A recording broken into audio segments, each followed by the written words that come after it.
बिस्मिल्लाहिर्रहमानिर्रहीम। हज़रात गिरामी, आपके इल्म में ये बात आ चुकी होगी कि आज वफाकी काबीना ये फ़ैसला किया है कि लॉक डाउन में 30 अप्रैल तक तोसी कर दी जाए।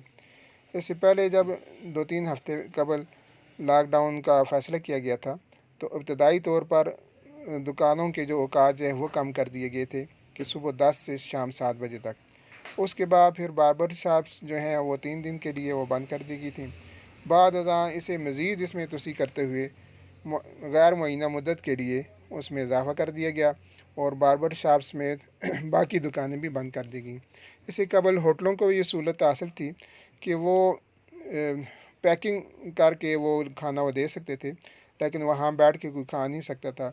लेकिन चंद इन दिनों बाद ये सहूलत भी वापस ले ली गई और इसका सबसे ज़्यादा जो नुकसान हुआ वो जो मुसाफिर हज़रात थे या जिनका घर उनकी कारोबारी या सर्विस की जगह से दूर था, उनके लिए इसमें मुश्किलात में काफ़ी इजाफ़ा हो गया। अब ये तवक्को की जा रही थी कि 14 अप्रैल को लॉकडाउन में जो है वो कमी आ जाएगी, उसमें कुछ न कुछ रियायत दे दी जाएगी, लेकिन वाम और कारोबारी हल्के की तवक्को के बरक्स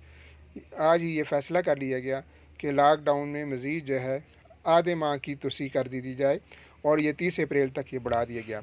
अब आपके इल्म में ये बात भी होगी कि 25 अप्रैल को रोज़ा मुतवक्की है और उसके बाद रमज़ान का मुबारक महीना शुरू हो जाएगा, तो उसमें मज़ीद अवाम की मुश्किलात भी बढ़ेंगी और यह रमज़ान का जो रूहानी महीना है वो अवाम को बहुत ज़्यादा मुश्किलात का इसमें सामना करना पड़ेगा। इसके साथ साथ ये भी आपको बखूबी मालूम है कि रमज़ान से पहले शादियों का भी सीज़न होता है और ख़ुसूसन जो मार्च का जो महीना था वो तालीमी वाले से भी बहुत अहम था और इसमें इम्तहानात भी होते हैं और दरसी कुतुब भी दी जाती हैं, उसके साथ स्टेशनरी का कारोबार भी वाबस्ता होता है। ये सारे कारोबार जो हैं तबाह व बर्बाद होकर रह गए हैं। और लॉकडाउन के इब्तदाई दिनों में तो सिर्फ मज़दूर तबका और रेड़ीबान तबका और इस तरह का जो जो माली लिहाज से जो गरीब थे वो तबका मुतासर हुआ था, लेकिन इसमें जी जो तोसी होती जा रही है,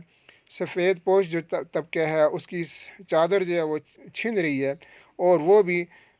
मुस्तकीन अफराद की लिस्ट में आ रहा है। तो हुकूमत को इन मुश्किलात का भी शायद एहसास होगा। दूसरी तरफ कोरोना के केस भी है वो बढ़ते जा रहे हैं और हुकूमत ख़ुद भी शशपंज में पड़ी हुई है और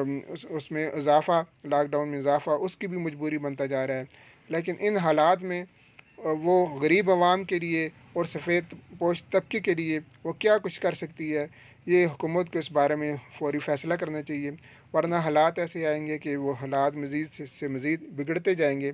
और खाना जंगी तक भी इसकी नौबत आएगी और लड़ाई झगड़े और मार कुटाई तक भी इसकी नौबत आएगी। इसलिए हुकूमत को चाहिए अमन व अमान की हालत को बेहतर रखते हुए वो लॉकडाउन में भी किसी हद तक नरमी करे और कुछ ज़रूरी कारोबार जो हैं उनको भी इजाज़त दे और कम अज़ कम हफ़्ते में 2 दिन चाहे इसके लिए रख ले और जिसमें लोग जो है अपनी ज़रूरियात की चीज़ें वो जो बखूबी हासिल कर सकें, ताकि रमज़ान से भी वो मुस्तफ़ीद हो सकें और सुकून के साथ गुजार सकें और एक माह बाद आने वाली ईद से भी वो सही तरह मुस्तफ़ीद हो सकें। शुक्रिया।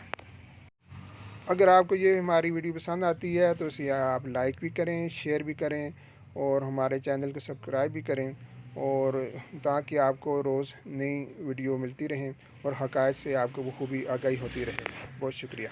मोहम्मद के रब मोमिनों के इलाह